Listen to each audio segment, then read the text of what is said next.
the end of the day, selling is transferring a feeling. If you don't have the feeling, you can't transfer it. If you don't have a good, positive feeling, dude, you're an actor. You have to sell and run your business from a place of positivity. And however you get there, God bless you. It's November 1st, and it is episode number 45 of the Pete Primeau Show. I am here with Fealy, the CEO and servant leader of R.E.S.T, and we are going to talk to Paris for the next hour. I first have to pay the bills, and I almost forgot.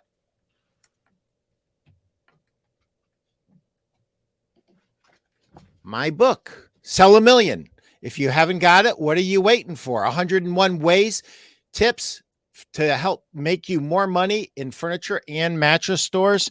And anyone who sells anything can benefit from this book.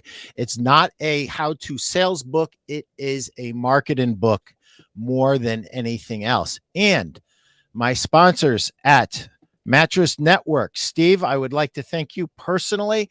And if you are in the mattress industry in any capacity, you need to join Mattress Industry Network. It is a fantastic group. It is the only group that I know of that is run by retailers for retailers, helping each other succeed. Whether you're trying to get tips on the best lines, how to market, the best financing, everything that you need to succeed is inside this group. And with that, I am welcoming Paris. Paris, you're a member of the Mattress Industry Network, and that's kind of how we got to know each other a little bit better. Yes, sir. Happy to be a part of that group. And by the way, let me point out your book, Sell a Million. Yes. Fantastic book. I've read it. I have it in my library. I fully endorse it. Thank you. I'll give you the money later. Paris, what were you thinking of opening up a manufacturing business when you did? What's wrong with you? You know, sir, I like a challenge. It's a lot like the Frank Sinatra song for New York, New York. If we can make it here, we can make it anywhere. So for sure. So what is your exact start date? It was October 1st of 2020. So, right in the belly of the beast. Oh, we just celebrated our 1-year anniversary. I'm happy to say we're still alive and kicking. Congratulations. Thank you. Let's talk about that. Why did you take all your chips and push them all in? There must have been something that you saw there, some void, either in actual product or more likely in service. Yes. Or maybe even in alignment. Tell me what opportunity you saw there and really who you're for. So, Pete, coming up through this industry as I have over the last couple of decades, I've worked for a lot of great companies, a lot of great people. And you can probably attest to this with your background as well. I believe the mattress industry was built on strong relationships and taking care of the customer, taking care of our partners, our clients, retailers, and of course, inevitably the actual end consumer. I saw in the last, better part of the last decade, to be quite frank with you, the entire industry shifting away from those relationships. It's become an industry that has been driven at many levels, not everywhere, but in many areas, by private equity groups and looking at the bottom line of, how can we make things less expensive? How can we make things more efficient, but frequently at the cost of the service that we present to our clients and our retailers? That bothered me a great deal. I'm very passionate about what I do in this industry. Been very passionate about the relationships I've had in the industry, and the nexus of R.E.S.T was the fact that, quite frankly, I saw an opportunity to present something that's not in the market as much as it used to be, and that's a company focused on relationships, focused on working with the retailers, customizing programs, giving them the support that they need, not just in the product, but in the training, the marketing, the entire process to help improve sales. I like to use the analogy that, listen, there's plenty of companies out there offering the product that I sell. I sell mattresses, adjustable beds, pillows, the usual mattress products at a wholesale level to retailers. But just like in the industry of fast food, Burger King and McDonald's existed and were providing literally millions and billions of customers hamburgers. There was always that space available that Chick-fil-A came in to present. Chick-fil-A focuses not on the product as much as they focus on the customer, taking good care of the customer. And that's what I hope we can capture with R.E.S.T. So, Paris, what in your background prepared you for this? That's a great question. I have to tell you, and within my title, you'll see the name servant leader. Yeah. I view myself as a servant. I view myself as somebody that's been blessed with the talents of many people around me and the opportunity to work with great companies. What a servant leader basically does is the servant leader, unlike the traditional sense of leadership where everybody in the matrix works to support the leader and the leader's goals, the servant leader flips that over. My goal is to work on behalf of my customers and actually my team to help further their desires, their goals. I have a master's degree from Azusa Pacific in leadership, where I became very familiar and passionate about this concept of servant leadership. And I think it's, again, what's really necessary, not just in our industry, but perhaps across the board in multiple industries. We need to start looking at this as, if we do a good job of taking care of our customers, our consumers, our partners, everything else we need to worry about will be taken care of on its own, right? And if we don't do that, unfortunately, we'll continue to see attrition. We'll continue to see our products and services become commoditized. And at the end of the day, if that happens, it's bad news for everybody in the whole chain. Yep. Absolutely. So, what states are you servicing right now, Paris? So we service all 50 United States. We actually have some international distribution as well. We're distributing in Italy, believe it or not, which is kind of a neat little place to be selling. But we've focused initially, we've been focusing on the Eastern United States. I've got 3 warehouses already up and running, one in Florida, one in Knoxville, Tennessee, and one in the Northeast in Massachusetts. So the majority of our distribution currently is in the Eastern United States, but I do have the ability to sell Texas, Michigan, California, throughout the United States. So That's awesome. yeah, So, you have in your career trained and seen a lot of sales pros on the retail floor sure. train. Could you tell me what you think the biggest missed opportunity for sales pros is right now on the retail floor? Sure. And to steal some of the obviously the valuable information you have from your book, I think the concept of positivity and the concept of building rapport with your client is really the key. I think too many times the sales professional views themselves as a informational resource that's designed to push a product, whereas I think what we should be looking at ourselves as is, again, the concept of a servant. Let me listen to my customer, find out what my customer needs and wants really are, build that rapport and that trust with them, and move forward from there. That concept I've heard, I'm sure you have as well, many times, of we have 2 ears and 1 mouth, and it's designed so that we can listen twice as much as we speak. I think really holds true on the retail floor, much more than perhaps anywhere else.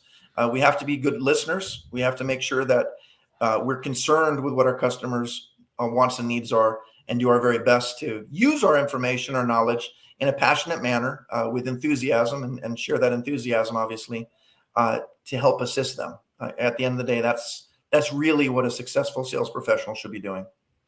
So,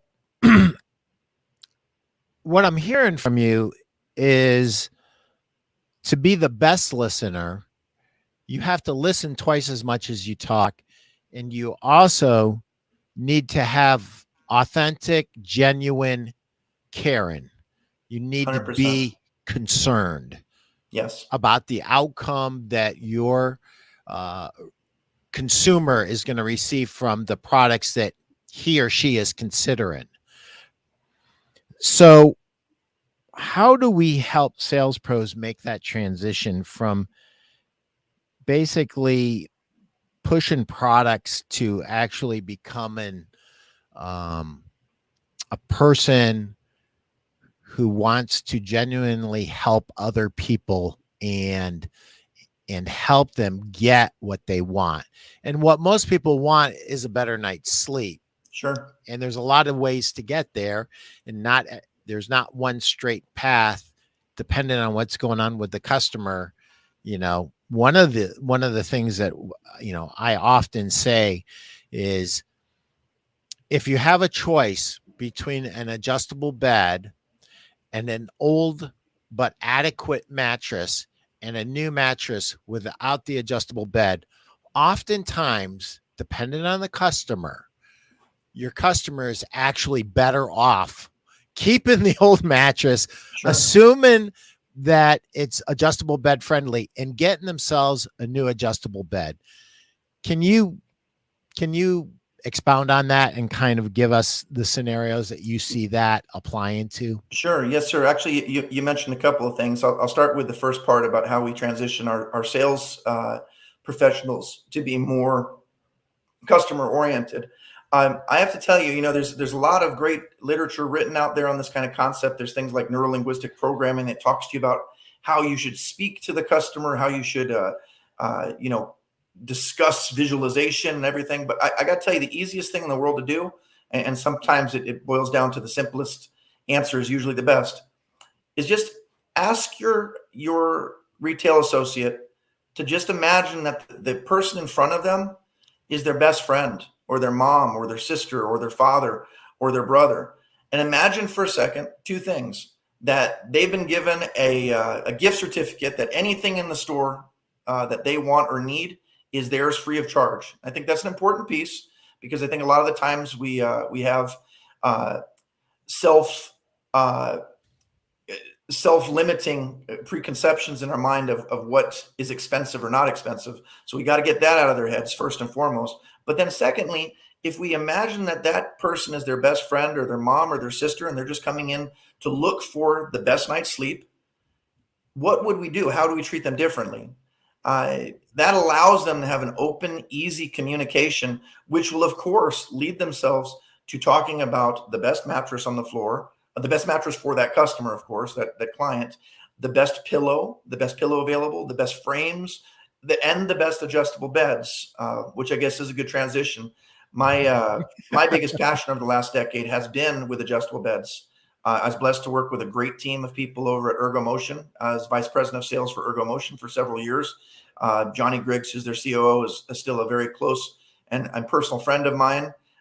We share discussions frequently about how adjustable beds can really revolutionize what we're doing in the sleep industry. And I have to tell you, the thing that most stands out to me about adjustable beds and why I think everybody should be on adjustable bed is this. If you think about this, no two people are built the same way. We've all got different weight distribution, shall we say? We've all got different height and dimensions. And what an adjustable bed allows us to do is it allows us to customize our sleep. You see, every queen mattress is 60 by 80, right? Every king is 76 by 80. But what an adjustable bed allows us to do is allows us to bend and maneuver that sleep system in such a way that it can give us the exact support we're looking for. Obviously, the things like zero G position are well documented on the health benefits they give us in terms of lowering blood pressure and allowing better circulation. So those things are given. But what about actually being in the right sleep position? And I'll tell you one thing, Pete, that I'm very proud of. One of the things that I've got right now as a patent pending is the side sleeper button. And it's just a silly little thing, but what the side sleeper button has allowed us to do, and we have this on all of the R.E.S.T products, allows us to set it up in such a way that when you're sleeping on your side, it can adjust to give you just the right support. So just a little bit of a head tilt, kind of cradles you in the middle, and then a little bit of your foot raised. And quite frankly, we allowed it to be reprogrammable so that you can customize it to be exactly what you want it to be. But something as simple as that alone can really make a big difference to somebody and how they wake up and whether they're going to feel back pain or neck pain, and what kind of sleep they get during the night. So I'm not. obviously, I 100% agree adjustable beds should be a part of everybody's sleep system. I'm not trying to embarrass you or cut you off, but I effectively cut you off. So that's if you watch my show, I cut my guests off all the time. They've come to accept it as part of coming on my show. Sadly, that's brilliant, Paris. This side sleeper button is. Could it be accomplished without a side sleeper button? Yes, but let me tell you what I love about it. What I love about it is that it's a reminder. Yes, sir. It's a reminder to the salesperson that your customer may not be able to get used to using an adjustable bed in the traditional way. And you need to show them a fail-safe. And the fail-safe is the side sleeper button, that side sleeper position. Oh, Steve. What's Steve got for you, Paris? Might be the best advice yet. Pretend they are a family member with a gift certificate for any mattress in the store. Yes, I agree, Steve. As a matter of fact, thank you, brother, for reminding me, because I had a note here to come back to that. That is the best thing that I've heard in about 10 weeks. It is absolutely brilliant. I love little things that could help a sales pro just shift his or her awareness differently and their focus differently, that it's easy to do. There's no formula. It's just pretend it's your mom, pretend it's your best friend, and they have a gift certificate. They can buy anything in a store. How would you talk to them? How careful would you be? How deep would you dive? Right? Sure.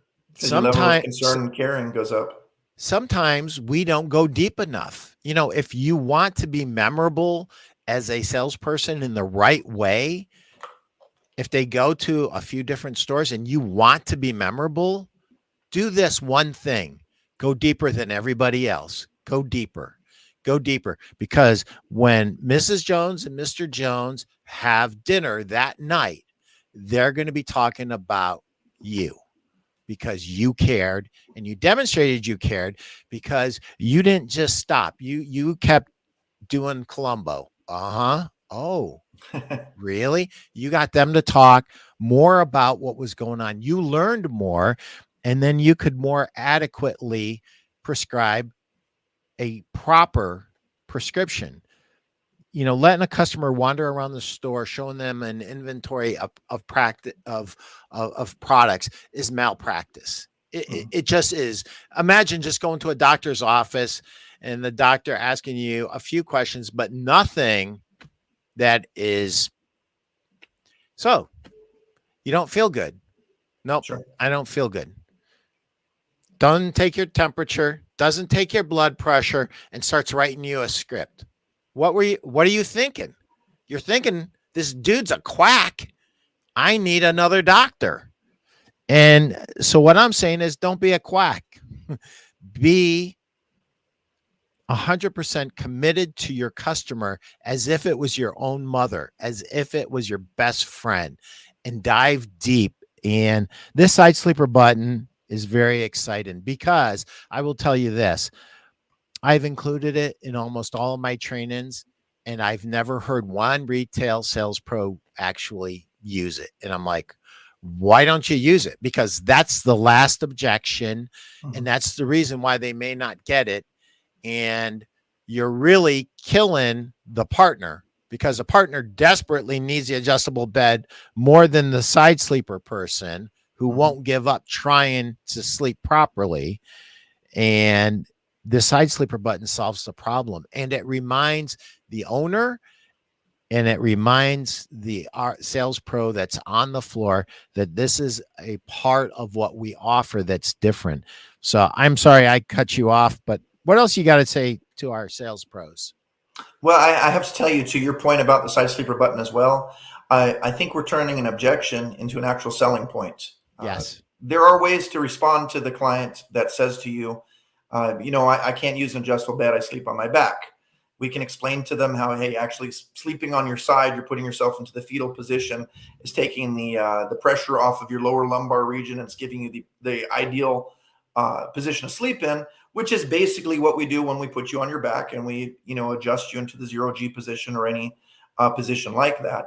But that's kind of long-winded, and some of the better sales trainers in the past have said those convinced against their will are of the same opinion still, right? So instead of Yes. trying to convince somebody off of the way they currently sleep, which is what we've had to do in the past, if somebody says to you in the midst of your presentation, yeah, this won't work for me because I sleep on my side. Wow, what a great opportunity to go, oh, well, then this is perfect for you. Let me show you this. This actually has a side sleeper button pre-programmed that you just push the button and it gives you the support that you really need as a side sleeper. We think that that's a strong opportunity to overcome that objection. And quite frankly, on the floor, we are aware that we're going to be competing with other adjustable bases that are in that showroom. We think that if they're presenting somebody else's adjustable base and they say, I'm a side sleeper, this gives them the opportunity to shift over to a R.E.S.T product, which has the side sleeper button. So we think it gives a selling advantage, not just the opportunity for people to get a product that's going to service their needs. So helps Yeah. everybody. Yeah. Not only that, I think it makes the customer who, when we do any study for the last 40 years, Mm-hmm. customers generally don't like their shopping experience for mattresses. They Mm-hmm. generally don't feel comfortable. And one of the most uncomfortable things in the world is feeling like I'm on an island by myself and only I have this concern. So when that side sleeper customer says they have this concern, this isn't for me, Right. it's very simple. You're not alone. We created this button here for you, Just for you.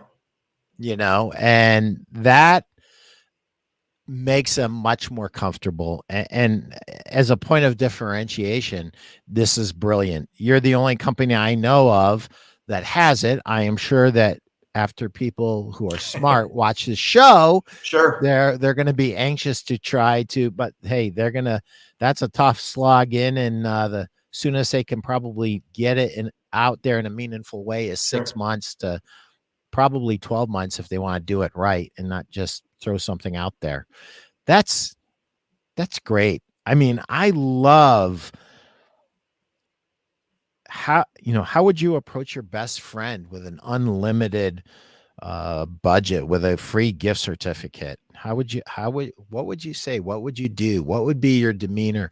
One of the things that I always talk about, Paris, is I talk about when you welcome somebody into your store, you should welcome them in the same way that you do a guest to your home. Yes. And it needs to be warm. It can't be sterile, and it can't be um, like you're punching your time clock and you're just saying these words and there's no meaning, and there's nothing behind there. People buy a feeling, and either you create in your store a feeling of warmth and inviting them in, and you feel this, and because you feel this, um Paris, when can you see people, where can people see your products? Excellent. Please reach out to me. I have a director of client relations. What we choose to do is, if you're a retailer that are interested in seeing our products, we actually have a showroom in Miami, Florida. And I guess this is my background in the football industry. We'll send a recruiting trip for you. We'll actually bring you down and host you for a couple of days, bring you through the entire lineup. Obviously, if you're interested in just kind of seeing the catalog, just reach out to us directly on our website. We can reach out from there, or to myself personally, or to Lori Harshman, who is our director of client relations. So we will be showing it in the various markets as well. Awesome question, Steve. Thank you. And Paris, so that you're going to be flying him in from Boise, Idaho. Excellent. You should wait till January or February then to get the full impact of being in the 80-degree tropical environment. What was I talking about? I was talking about our sales pros on the floor, Sure. and the feeling that they create. So, you as a store owner, the way that you treat your sales pros, your store managers, goes a long way in creating that feeling of family, inviting Agreed. somebody in, creating the right work environment. And that has as much to do with this as it does with this. Okay. So if your heart's in the right place, you're going to recruit the right kind of people that have the right kind of hearts that create this feeling in your store that people want to be there. And that's huge.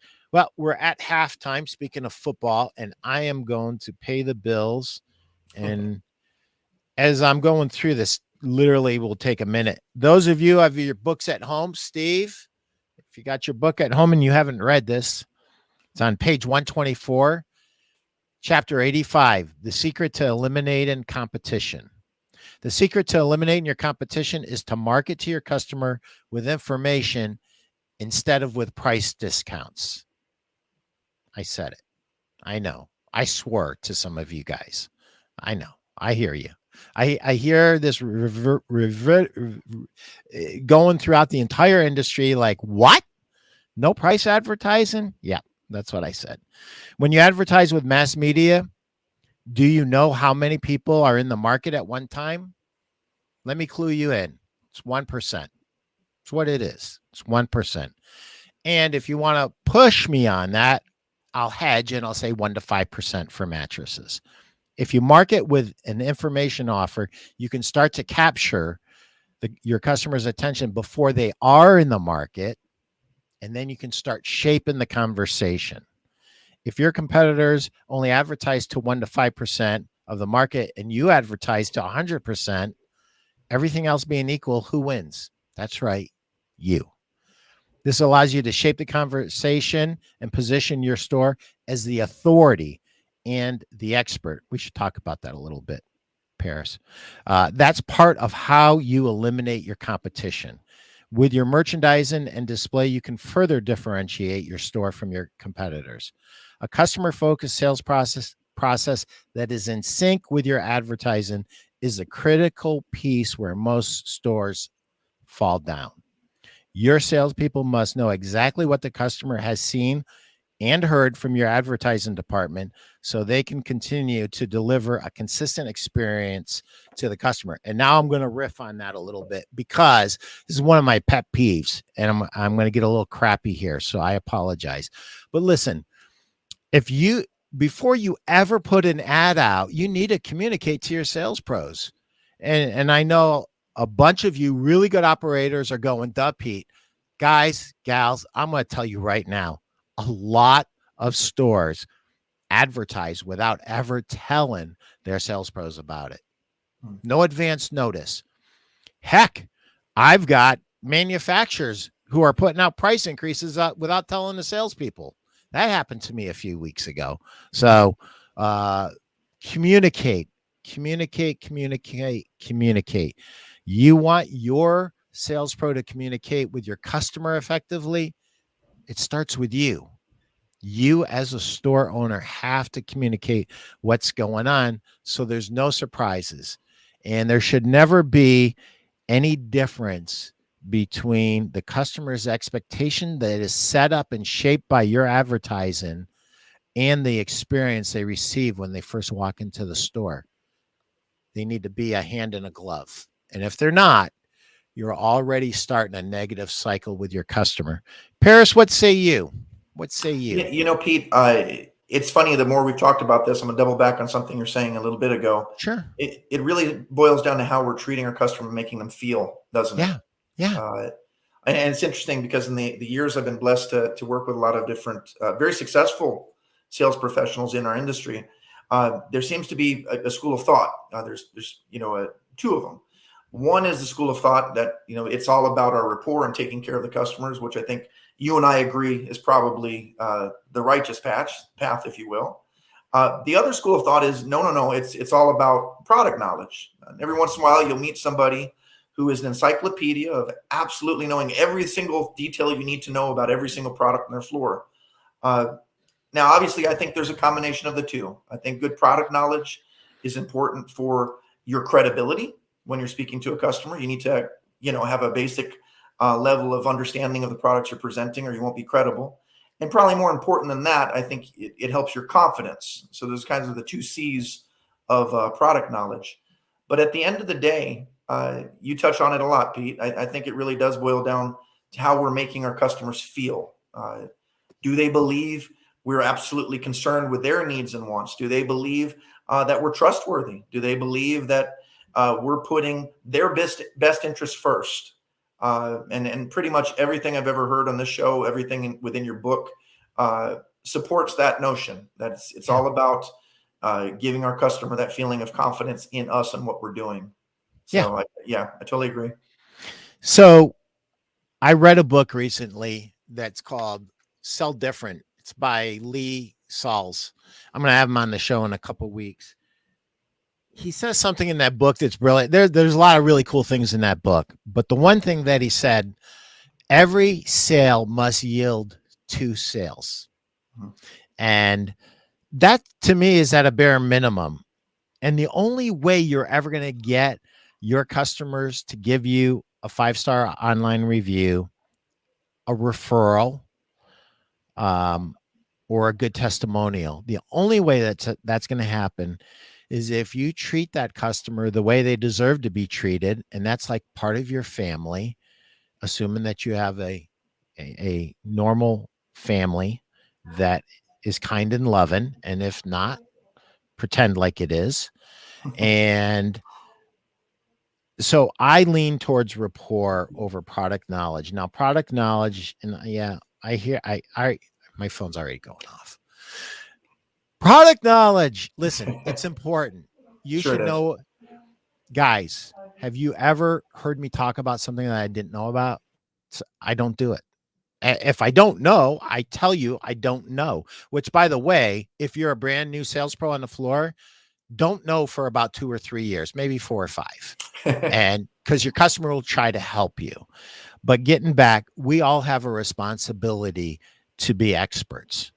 And part of being an expert is product knowledge, but it's one of 5 groups of knowledge that if you've read John F. Lawhon's stuff, I think knowing your advertising and knowing your competitors' advertising is more important than product knowledge, because if you don't know what you have to sell and you don't know what your competitors have to sell, the product knowledge doesn't even matter. Now, product knowledge is important, and I agree with you, Paris. It is important, but this ability to create rapport and then to go super deep, so that you can uncover all their needs. Because remember this, a lot of times what Mrs. Jones wants and what she needs are 2 different things.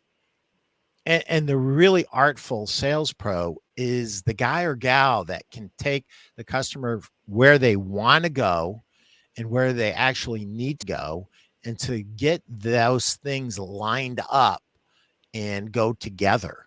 And that is the art of selling at retail.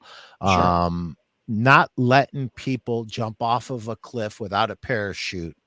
When you see a customer making a mistake, you have to find a way to stop it before it gets to that place. And a lot of times when we go back and we do what I call an autopsy on our sale, and you should do an autopsy on every sale.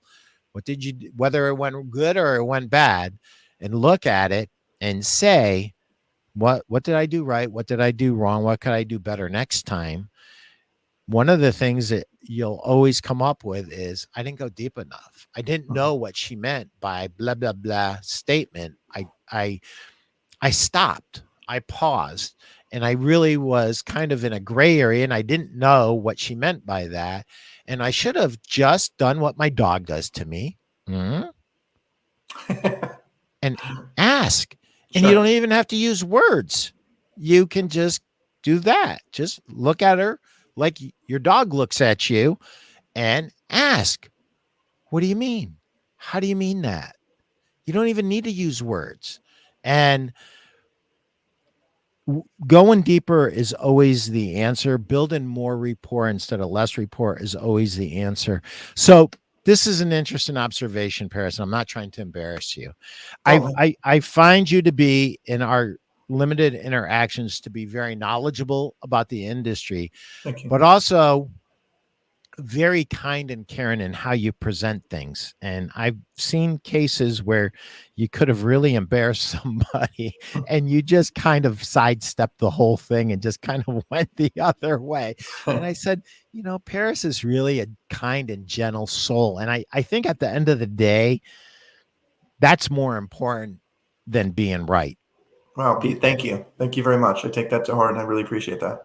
We can be right all day long, and we can repel all kinds of consumers and Yeah. all kinds of customers. So what do you say to the sales pro who's on the floor and he or she has a lot of ability, and you see this, Mhm. they have ability, but you're kind of seeing them mess up because of a temperament issue. They're taking things too personally, and they have to kind of lighten up and kind of push it away from them a little bit. Just Sure. give themselves enough space to breathe, and they'd probably be $1 million writer. How do Sure. you help them over that? Well, so it's funny, but a lot of the things I'm saying you come back to the same theme, right? If we're servants, the focus isn't on us. The focus is on the people we're stewarding, the people we're serving, the people we're Right. working on. I feel that the sales professional that's being hard on themselves is really, at the end of the day, the frustration that's coming through probably isn't really focusing on the end in mind, I shall say. The 7 Habits of Highly Effective People says, always begin with the end in mind. What is the end of what our goal is when we're working with an associate, a customer that comes in the door? The goal is to help them. The goal is to focus on finding a way to give them what they need and want, and in some cases to help guide them, which, by the way, is something I think we can kind of look at as a paradigm shift. Perhaps we shouldn't think of ourselves as selling anything. Perhaps what our true job is to do our very best with our expertise, with our knowledge of the market and the industry and our products and the pricing and the financing and everything. Sleep, perhaps what we should be focused on is guiding our customer. And if we do a good job of focusing on them and not, quote unquote, making the sale or pushing something in a manner that makes us feel like we're trying to overcome the challenge instead of assisting, if you will, I Yeah. think that would help them kind of change the entirety of how they look at that, and also maybe give them the path towards a little more effectiveness. And at the end of the day, Pete, they're probably going to have more fun doing it. And I think that's a big part of it too. Who wants to constantly feel like you're in a war or a battle with your customer? Wouldn't it be much better if we felt like, hey, I'm a guide, I'm the Sherpa helping them up this mountain of confusion that they walk in the door with? So I think that would be the advice I would say in that instance. That's great advice. If you can envision your customer waking up happy and pain free and calling you and saying, thanks, Yeah. thank you, that is, to me, worth more than money. Hmm. It's worth more than a trophy. It's Hmm. worth more than anything. That is why I do what I do, to help people wake up happy and pain free, and to help more people wake up happy and pain free. So I would say this: stop focusing. I used to say this in a really, really crude way to my sales team when I was a sales manager in retail. I used to say, stop thinking about your pockets.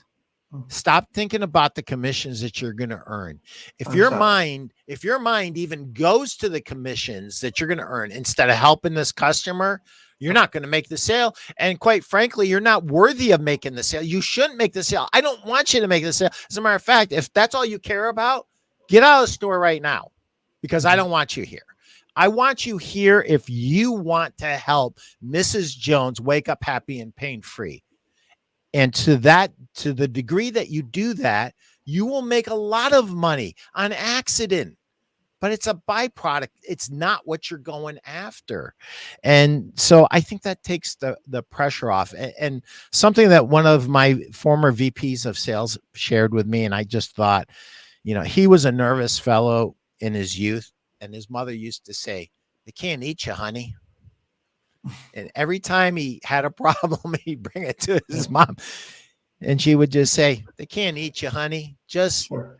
Just do your thing, and at the end of the day, let it be what it'll be." If you focus on their outcomes instead of your commissions, you're going to make a ton of money on Yeah. accident as a byproduct. And I think that's true with RSAs, sales pros on the retail floor. I think it's true with store owners. I think that where your heart is, sooner or later, it comes across. It comes across in everything that you say and do. And sooner or later, you can't hide. You can't hide who you are. I Agreed. mean, especially you just understand that you can't hide who you are. And so if you're a selfish, egotistical person that has to win at others' expenses, please do me a favor. I beg you, get out of my industry, because we don't need you. We really don't. We need kind, loving people who want to make a difference, who are passionate about making a difference, and who will not stop at the first no or the first objection, because they're not selling for a commission. They're selling for their customer. Right. They're selling for her, because they know that customer is better off in my hands than anywhere else in the world. And once you believe that as a salesperson, you will pull out all the stops. They go out the window, and you will close sales that you never thought you would close. And quite frankly, you will close sales that you didn't even think were possible to close. But I'm sorry, Paris, I stole the show. No, please. You're dead on. And listen, one thing that I can tell you, the associates that I've been blessed to work with who espouse these kind of ideas also get the added benefit of referral business. They get, when times are slow and there are not a lot of ups walking through the door, these are the people that have people coming in the furniture store, the mattress store, and say, "Hey, I worked with Jill before. I worked with Lori before. I worked with Bob before. I'm here to see him, or I was referred to see him or her." That referral business can make a big difference to your paycheck at the end of the day. And then I never pretend like what we're doing is philanthropy. Everybody's going to work to feed their family. And that's an important part of what we do, is being successful at that. I just think that the focus on how we get there, as you pointed out, shouldn't be on making the commission. It should be on servicing enough people to get what they need and want. Because if we do that, as Zig Ziglar once said, we'll always have all the things we need and want, right? Yep. So I asked two of the best salespeople in Ohio and Pennsylvania. One worked for a lower end boraxy store. The other worked for a higher end store. They both said the same thing to me, interestingly enough. So I said, "Hey, listen, I'm writing an article about selling. So what do you do that's different than other sales pros?" And they both laughed, and they both said essentially the same thing. Both used different words, but they said the same exact thing. And here's basically what they said: "You can't teach what I do, because what I do is I go so deep. No other salesperson on my floor goes as deep as I do. I know their children's names. I know where they go to school. I know where they go to church. I know everything about their home. I know everything about their social life that they were willing to tell me. They know my kids' names if they ask. They know where I go to church. They know where I live. They know no one's ever going to teach." And I said, "Well, in my mind, that's called Karen. That's called Amen. truly caring about your customer so much that you're willing to risk anything and everything, including the so-called sale that you don't have yet. Mhm. So let's switch gears a little bit. We've given a lot of red meat to sales pros, which is important. I get a lot of sales pros that listen in, but I want to talk to owners a little bit. We've talked to them a little bit, but if you're going to give 3 recommendations to store owners in today's new world that we're all living in, and anybody that says they know what's going to happen next, you don't. And don't listen to me if I say I do, because I know I don't. Sure. I've been wrong so many times in my 39-year career that I don't even try to predict the future anymore. But given what we know now and what we can see now, Paris, what would your 3 recommendations be to store owners to thrive um, in this new economy and new environment that we find ourselves in, and new challenges, Sure. supply chain, etc., and employment, employees, the whole 9 yards. Sure. So, Pete, I think if we take this question and attempt to give a roadmap, it might be pretty difficult because, as you just pointed out, the road is shifting right Yeah, underneath us. Things are changing, right? yeah, So, I think what I'm going to do with this answer is I'm going to give instead my best attempt to give a compass. Because the compass should point us in the right direction, regardless of how the things around us change, right? So the 3 things that I would say to an owner, and quite frankly, anybody within our industry, probably, but owners specifically, number one is be open to change. The number one thing we have to understand is it's coming. It's here. Whatever you've done for the last 20 or 30 years, or in some cases, I work with families in furniture industry have been here for 100 years. Great people who have done a great job for decades. The reality of it is the way we did it yesterday may or may not be the way we need to do it tomorrow. Uh, I hear sometimes people are afraid of, for example, selling on e-commerce, selling online. We don't think that our customers shop online. They come into the store and this is how they shop. And this is the way it's always been with us. I think fewer of those retailers exist because unfortunately, a lot of those retailers have been put out of business by the fact that a lot of the commerce is going online. You need to be open to that idea. One of the things we do at R.E.S.T is we help our retailers shift their goal to be more of a hybrid model. If you're exclusively an in-person retail operation, I think it's time to look at the opportunities that are online and see if there's a way to take advantage of that. So the first thing I say is be open to change. Number 2, a famous philosopher said, "To thine own self be true." And I think the concept of that is you have to know who you are and what you are in the marketplace for. There is a place for you at the table, but you need to know exactly what is it that you do. So, for example, if you're trying to compete as a low price shopping opportunity, make sure that is in fact what you're offering. But on the other hand, perhaps what you should be offering is better service. I think in today's world, the service aspect of our industry has been overlooked. I think if we continue to focus on just selling cheaper product, what will end up happening invariably is the consumer will realize that, hey, you know what? I can get this even cheaper just by cutting the store out completely and going online to Amazon or to Wayfair, wherever the heck it might be. We need to make sure that what we're offering it focuses on that service aspect if that's part of who we pretend to be. I think that's very important for the in-person interaction. So I think that the second thing I would definitely say is know what you do.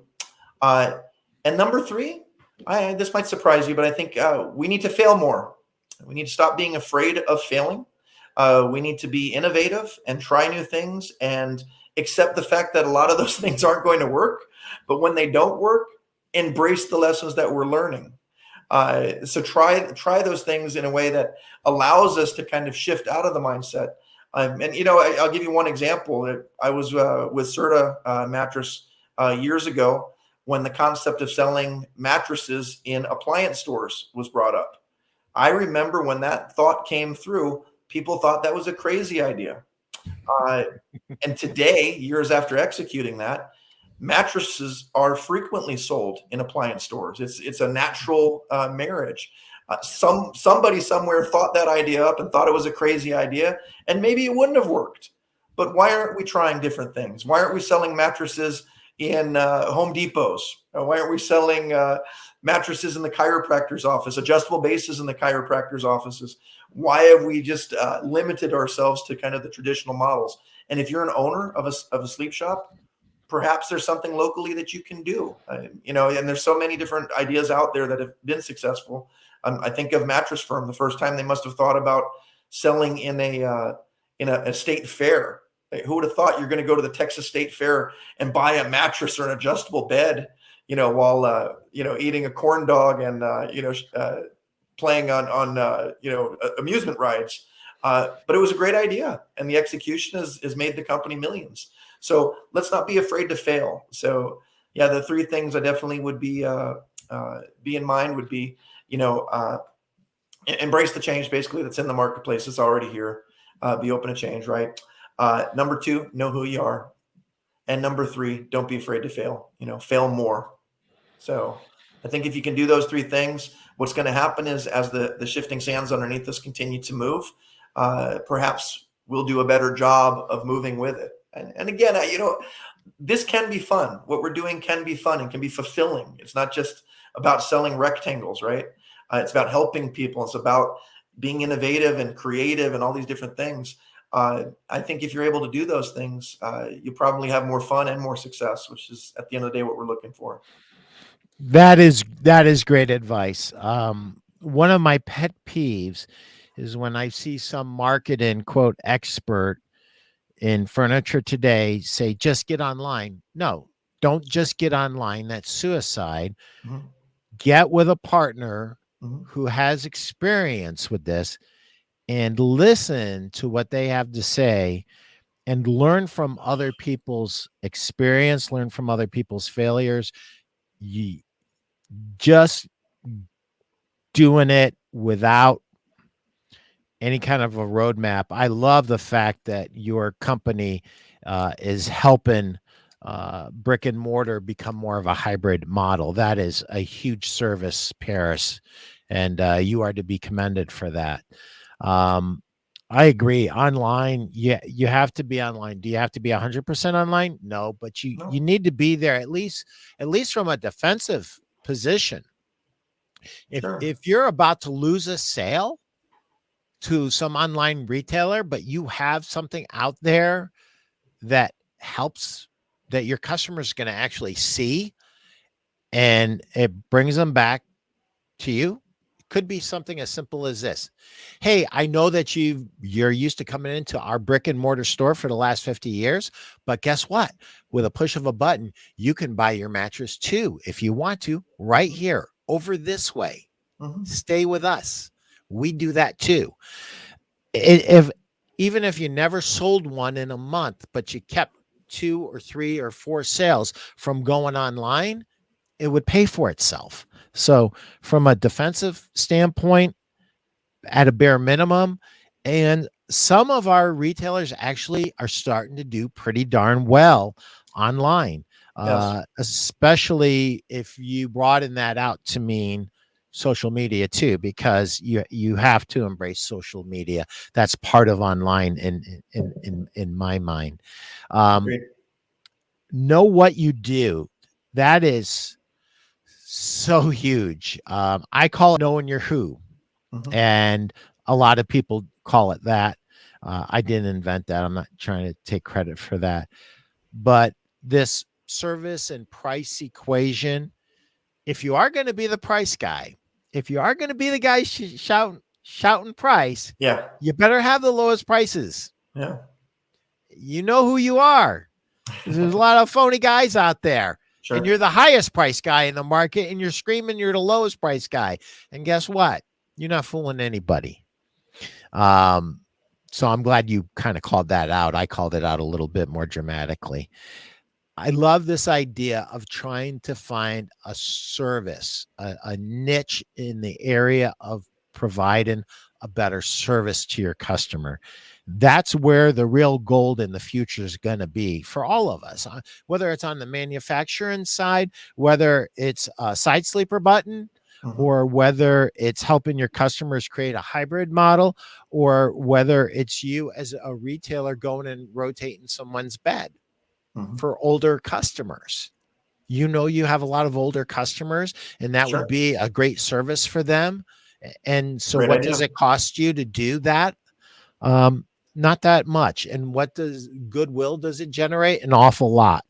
Uh, but the third was the best, the absolute best. Fail more, be innovative, and learn from your failures, but Mhm. fail more, take more risks, take more risks, and never stop looking. Never stop improving. And it all starts with yourself. And then it shifts as a business owner, it shifts to helping your people become the best they can be. The more you invest in training, and when I say training, I'm not just talking about product training. Your manufacturer should be giving that to you for free. Of course. But what I'm talking about is how do you help your number one salesperson become a great sales manager? Maybe here's a little side note. Maybe he or she shouldn't be. Maybe they should stay as a number one salesperson, but that's a Sure. whole other subject for another time. But how do you help your people achieve success?